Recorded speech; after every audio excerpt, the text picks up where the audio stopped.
हाँ जी, तो दोस्तों welcome back to Bros and Banter. और आज की इस वीडियो में दोस्तों बारसा से रिलेटेड काफ़ी सारी अपडेट्स हैं। यहाँ पे हम लोग हमजा और ऑइंस्टीन की जो करंट प्रोग्रेस है उसको ट्रैक करेंगे। हम लोग यहाँ पे बात करेंगे रैशफोर्ड से रिलेटेड अपडेट आ रही है। हम लोग यहाँ पे बात करेंगे डैनी रॉड्रिगेज जिसकी इंजरी हुई थी भाई, उससे रिलेटेड एक मेजर अपडेट आ चुकी है। एंड साथ में दोस्तों एक ऐसी अपडेट आ रही है, एक ऐसा रूमर आ रहा है भाई जिसको सुनते ही आप लोगों के कान खड़े हो जाएंगे। मतलब भाई फरान टोरेस के लिए 80 मिलियन देने के लिए कोई टीम तैयार है भाई?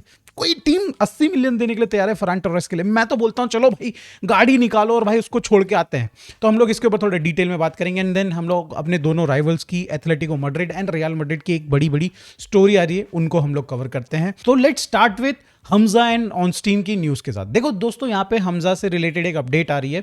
बताया जा रहा है कि यहाँ पे हमजा का जो integration with Barça athletic team काफ़ी अच्छा जा रहा है and everyone is surprise by his physicality, उसकी रेडीनेस जो बारसा एथलेटिक में वो खेल सकता है और जो उसने ट्रेन किया भी रिसेंटली, उसके बेसिस पे जज करके भाई यहाँ पे सबके सब खुश हैं उसकी परफॉर्मेंस से। बट द थिंग इज कि भाई हमजा का अभी भी जो उसका नॉन ईयू वाला जो वीज़ा इशू था भाई, ब्यूरोक्रेटिक इशू था, वो अभी तक फिक्स नहीं हुआ है और अभी भी भाई वो एक ना कहीं उसमें टाइम लग रहा है भाई। तो यहाँ पे भाई रिपोर्ट्स आ रही हैं, कह रही हैं कि 15-20 दिन, 1 महीना, 1.5 महीना भी लग सकता है उसको। और जब तक वो रिजॉल्व नहीं होगा यहाँ पे वीज़ा इशू, तब तक वो बारसा एथलेटिक के लिए खेल नहीं सकता है।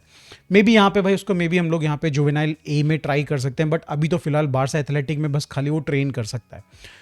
बट ओवरऑल उसकी प्रोग्रेस, उसकी जो फिजिकलिटी है उसको देख के भाई यहाँ पे बाकी coaching staff is quite happy. और सेम गोज विद यहाँ पे ऑइंस्टीन भी। भाई यहाँ पे ऑइंस्टीन की फिजिकल प्रेजेंस को देख के यहाँ पे भाई बारसा एथलेटिक के जितने भी कोचेज हैं भाई वो काफ़ी ज़्यादा सरप्राइज्ड है। भाई बहुत मैच्योर प्लेयर लग रहा है उनको ये, एंड भाई इससे वो काफ़ी ज़्यादा खुश हैं। एंड आई थिंक भाई आने वाले कुछ ही चंद गेम्स में भाई बारसा एथलेटिक के लिए खेलते हुए देख सकते हो आप उनको। और एंड आपको अगर भाई नहीं पता तो Barça nation is a YouTube channel जहाँ पे आप जाके उसको लाइव जाके बारसा एथलेटिक के मैचेस देख सकते हो। अब हम लोग मूव ऑन करते हैं दोस्तों अगली अपडेट की तरफ, जो कि रैशफोर्ड से रिलेटेड आ रही है। अब यहाँ पे भाई मैन यूनाइटेड की तरफ से एक ही स्टैंड है यहाँ पे कि बारसा चाह तो रही है कि भाई हम थोड़ा पैसे कम कर दे, बट हम लोग नहीं कम करने वाले। 30 मिलियन यूरोज यानी कि 26 मिलियन पाउंड का आपने जो भाई यहाँ पे कमिट किया था, क्लॉज में लिखा हुआ है, कॉन्ट्रैक्ट में लिखा हुआ है, वो पैसा आपको पे करने पड़ेगा यहाँ पे रैशफोर्ड के लिए। एंड यहाँ पे आप लेके जाइए उसको, अगर लेके जाना चाहते हो तो, नहीं तो हम तो बेच ही देंगे किसी ना किसी को, जिस तरीके से उसने इस सीजन में परफॉर्म किया है। एंड बार्सिलोना ऑल्सो नो कि भाई यहाँ पे भाई जिस तरीके से यहाँ पे रैशफोर्ड की मतलब एक इनपुट मिल रही है, at the same time Raphinha की जो फिटनेस इश्यूज चल रहे हैं भाई, यहाँ पे हम लोगों को एक सीनियर प्लेयर डेफिनेटली चाहिए होगा। एंड भाई most probably by the end of this season भाई हम लोग रैशफोर्ड पे कमिट करने वाले हैं। I believe so. मैंने समझा है दोस्तों, यहाँ पे रफीनिया का जो अभी करेंटली प्रॉब्लम्स चल रही हैं विथ हिज जो भी मतलब राइट थाई का एबडक्टर है उसमें, तो ऐसे में भाई हमें एक सीनियर प्लेयर चाहिए होगा। जूनियर प्लेयर से या फिर भाई यहाँ पे कम एक्सपीरियंस वाले प्लेयर से बात नहीं बनेगी। तो यस, रैशफोर्ड के लिए मोस्ट प्रोबेबली बारसा को अब 30 मिलियन यूरोस खर्चा करना पड़ेगा और उसको बजट को साइड में करना पड़ेगा। अब हम लोग बात कर लेते हैं अगली अपडेट की तरफ, जो कि यहाँ पे भाई आ रही है स्पेनिश फुटबॉल एसोसिएशन से। यहाँ पे पिछला गेम आपको याद होगा मेयोर्का के अगेंस्ट, भाई हमें काफ़ी सारे वीआर जो डिसीजन थे हमारे खिलाफ गए थे। उनमें से एक डिसीजन था हैंडबॉल वाला, जो बॉक्स के अंदर लेवेंडोस्की जब टसल कर रहे थे तो हैंडबॉल लगी थी उनके यहाँ पे मयोर्का के प्लेयर के, और उस पे एक्सप्लेनेशन सामने आ चुका। उनका एक्सप्लेनेशन यहाँ पे दिया गया कि the ball came from very close, leaving no time to react, the hand was in natural position and there was no deliberate movement towards the ball. अब देखो दोस्तों, ये जो स्टेटमेंट है इंग्लिश में बहुत बढ़िया तरीके से लिख दिया, बट साफ सीधी शब्दों में ये बात ये है कि भाई यहाँ पे बहुत क्लोजली जहाँ रिएक्शन टाइम नहीं मिल पाया बेसिकली डिफेंडर को, इस वजह से उसके हाथ पे लग गया। बट क्लियरली अगर आप उस इमेजेस को देखते हो, उन फोटोज को देखते हो, तो उसका हाथ नीचे वाली पोजीशन से ऊपर वाली पोजीशन में जाता है एंड देन उसके बॉल लगती है। तो यहाँ पे भाई उसकी पोजीशनिंग थोड़ा तो ऑफ है, पहली बात तो ये। सेकेंडली भाई यही चीज़ तो एरिक गार्सिया के केस में जब हम लोग एल क्लासिको खेले थे, एरिक गार्सिया स्लाइड करते हुए नीचे जा रहे थे और उसका हाथ भी भाई अननेचुरल पोजीशन में डेफिनेटली था, बट वो जब स्लाइड कर रहा है बंदा तो भाई कहाँ हाथ कहाँ पाँव कोई हिसाब तो रहता नहीं, और वो भी बेलिंगम के पांव से टकरा के भाई उसके हाथ पे लगी थी। It was also very close.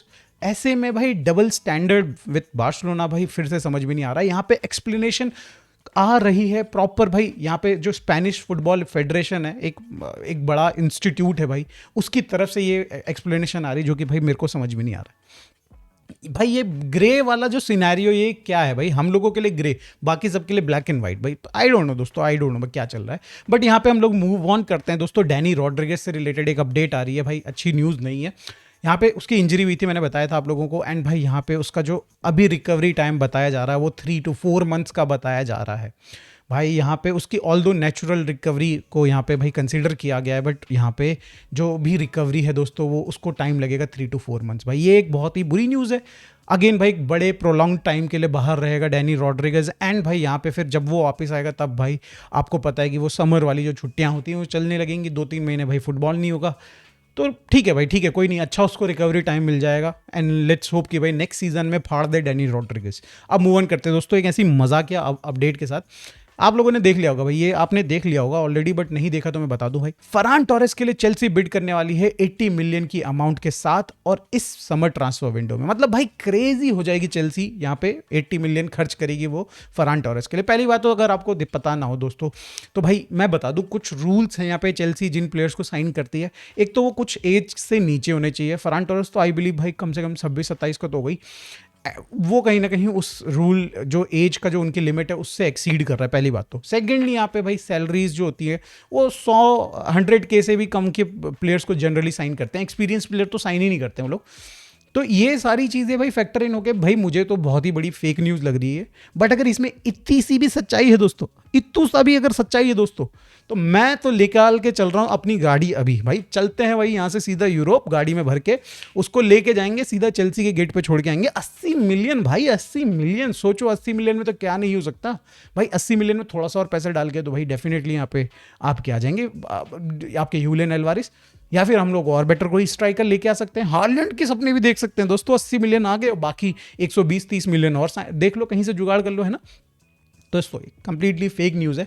और ये जो जितने भी ये न्यूज़ जो भी यहाँ पे अगर आप देखो ना सोशल मीडिया हैंडल्स हैं, वो इन सारी न्यूज़ को किस तरीके से प्रमोट करते हैं मैं आपको लॉजिक बताता हूँ। देखो यहाँ पे क्या होता है कि स्टेक ना इन लोगों को प्रमोशन के पैसे देता है, बट यहाँ पे उनको हर दिन का एक पोस्ट डालना होता है, हर दूसरे दिन एक पोस्ट डालना होता है। और उस दिन जिसका भी मैच होता है ना, रैंडमली कुछ भी न्यूज़ बना के साले ये बकवास कर देते हैं। तो इन सबको मत बिलीव करिएगा। मैं भाई वेरीफाई करने के लिए हूं ना दोस्तों, आप लोगों के लिए मैं हूं वेरीफाई करने के लिए। अब दोस्तों आगे बढ़ते हैं, डिस्कस करते हैं यहाँ पे भाई जो एक मेजर अपडेट आ रही है व्लाहोविक एंड बार्सिलोना से रिलेटेड। अब देखो यहाँ पे भाई पूरा सीजन भर, समर से लेके भाई यहाँ पे विंटर ट्रांसफर, एंड देन अब विंटर ट्रांसफर से लेके भाई अभी तक एक ही अपडेट आ रही है कि यहाँ पे एक जो मेन टारगेट बारसा शायद से बना के बैठी है जो कि फ्री एजेंट है स्ट्राइकर पोजीशन के लिए, वो है यहाँ पे व्लाहोविक। और यहाँ पे उसी पे ही थोड़ा सा एक स्टोरी बिल्डअप होती हुई नजर आ रही है। यहाँ पे बताया जा रहा है कि जो उसकी नेशनल टीम के फिटनेस कोच हैं भाई, उन्होंने यहाँ पे एक उनकी तरफ से एक स्टेटमेंट आई है। वो बोलते हैं कि भाई he thinks that Vlahovic will be joining Barcelona this summer as a free agent. तो यहाँ पे भाई उसको ऐसा लगता है, व्लाहोविक ने उसके कान में जाके फ़ोन करके तो नहीं बोला है भाई, पहली बात तो। और ना ही कोई सेंस बनता है कि भाई यहाँ पे आप इस तरीके की इन्फॉर्मेशन किसी भी अदर मतलब एंटिटी के साथ लीक करो, अदर देन आपका मैनेजर और मे बी घर वालों के साथ शेयर कर सकते हो आप ये इन्फॉर्मेशन, बट इसके सिवा आप किसी और के साथ ये सारी चीज़ें शेयर नहीं करते हो। सिमिलरली दोस्तों यहाँ पे जो यूवेंटस के प्रेसिडेंट थे उनसे पूछा गया, वो कहीं जा रहे थे, उनसे पूछा गया कि क्या व्लाहोविक का कॉन्ट्रैक्ट रिन्यू हो रहा है कि नहीं हो रहा है। तो उसमें उनका आंसर बड़ा ही थोड़ा हेजी टाइप का था। वो मतलब उन्होंने ना तो कंफर्म किया ना ही रिजेक्ट किया। यूवेंटस यहाँ पे भाई नया ऑफर देने को तैयार है व्लाहोविक को, बट यहाँ पे उसको सिग्निफिकेंट सैलरी कट लेनी पड़ेगी। उसका गेम इंडिविजुअली मेरे को उस लेवल का नहीं दिखता है कि भाई जिसके लिए हम लोग इतना पैसा खर्च करें, 20 मिलियन भाई, और उसको साइनिंग बोनस दें, एंड देन भाई जो भी 14 मिलियन उसको हम सैलरी दें। हम लोग रैशफोर्ड जो कि ऑलरेडी हमारे लिए 22-23 जीए प्रोड्यूस कर चुका है, उसको हम लोग सोच रहे हैं कि भाई वो सैलरी 10 मिलियन कर ले अपनी, और भाई 25 से 20 मिलियन उसका भाई यहाँ पे ट्रांसफर फी हो जाए। तो मेरे हिसाब से दोस्तों अभी फिलहाल तो हमें और भी ऑप्शंस को चेक करना चाहिए, एंड अगर जो भी होगा दोस्तों आगे देखी जाएगी। मूव ऑन करते हैं अगली स्टोरी की तरफ। अब हम लोग दोस्तों यहाँ पे रियल मैड्रिड की न्यूज़ पे आते हैं। यहाँ पे भाई आपने वो न्यूज़ देख ली होगी कि मार्क गुही को यहाँ पे रिजेक्ट कर दिया यहाँ पे रियल मैड्रिड ने और उनकी मैनेजमेंट ने। क्यों? क्योंकि भाई यहाँ पे पैसे नहीं हैं उसको देने के लिए। 300K पाउंड यहाँ पे मांग रहा था वो वीकली, और ये पैसा नहीं दे सकती है रियल मैड्रिड। तो इसका मतलब क्या है दोस्तों? इसका मतलब एक वेलकम मैसेज लिखिए आप लोग अपने रियल मैड्रिड फैंस को, उनको बोलिए welcome to the broke fan club. भाई हम लोगों की गरीबी वाली क्लब में आपका स्वागत है। अगर आप भाई यहाँ पे मार्क गेही जैसे प्लेयर को साइन नहीं कर पा रहे हो तो भाई नहीं हो रहा भाई, नहीं हो पाएगा भाई तुमसे भी। अब भाई ब्रूनो फर्नांडिस ने इनको ऑफर किया था भाई, नहीं साइन किया। देर आर रूमर्स कि भाई यहाँ पे विटीनिया के लिए ट्राई करना चाहते हैं, बट भाई बहुत ज़्यादा सैलरी है, बहुत ज़्यादा ट्रांसफर फी इन्वॉल्व है।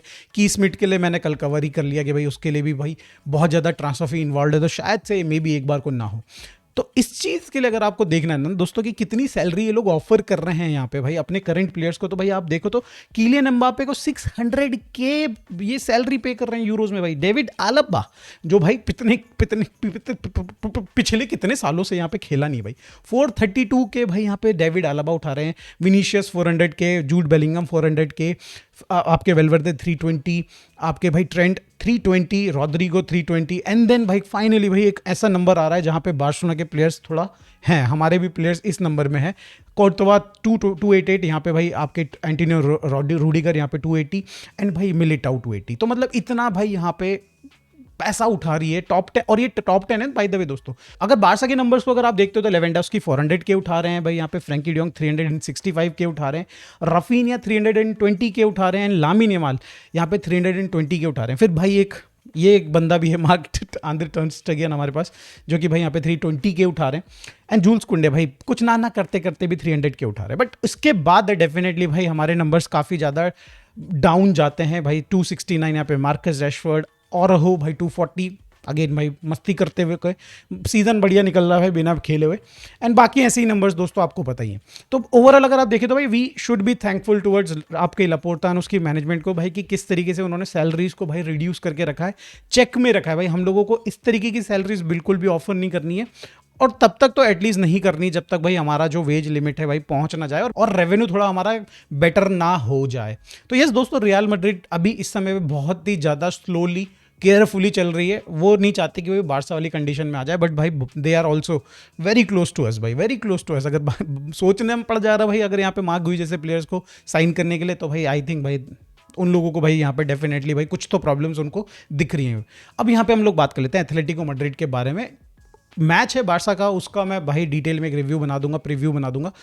बट उससे पहले दोस्तों यहाँ पे भाई अपडेट आ रही है कि भाई एथलेटिको मैड्रिड के जो न्यू ओनर है अपोलो ग्लोबल मैनेजमेंट, जिन्होंने अपनी एक स्पोर्ट्स आर्म बनाई है अपोलो स्पोर्ट्स कैपिटल, और इसके अंडर भाई यहाँ पे उन्होंने भाई स्टेक्स परचेज किए थे एथलेटिको मैड्रिड के 2.5 बिलियन यूरोज में। उन्होंने भाई एथलेटिको मैड्रिड के 55% स्टेक्स परचेज किए थे।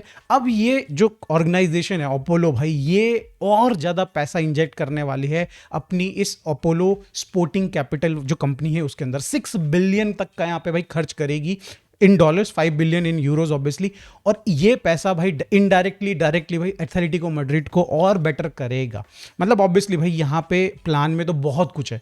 ऐसा नहीं है दोस्तों वो सिर्फ एथलेटिको मैड्रिड में ही इन्वेस्ट करेंगे, वो काफ़ी सारी और स्पोर्ट्स में भी इन्वेस्ट करने वाले हैं, और टीम्स में भी इन्वेस्ट करने वाले हैं, और इंफ्रास्ट्रक्चर में इन्वेस्ट करने वाले हैं। बट इतना पैसा वो स्पोर्ट्स रिलेटेड एक्टिविटी में डालने वाले हैं। जिस तरीके से मैंने कहा भाई, ये बेनिफिट करेगा यहाँ पे भाई एथलेटिको मैड्रिड को, और उनको एक बेटर बजट देगा भाई हर किसी ट्रांसफर में। एटलीस्ट भाई जो अभी आने वाले 2-3 सीजन है उनमें आप देखोगे कि एथलेटिको मैड्रिड जी खोल के, दिल खोल के खर्चा करेगी भाई। पिछले 2-3 सीजन तो देख ही रहे हम लोग, रियल मैड्रिड और बारसा को भाई यहाँ पे पीछे छोड़ दिया है एथलेटिको मैड्रिड ने। तो यहाँ पे भाई क्लियरली और भी इसी तरीके से मुझे देखता हुआ नजर आ रहा है।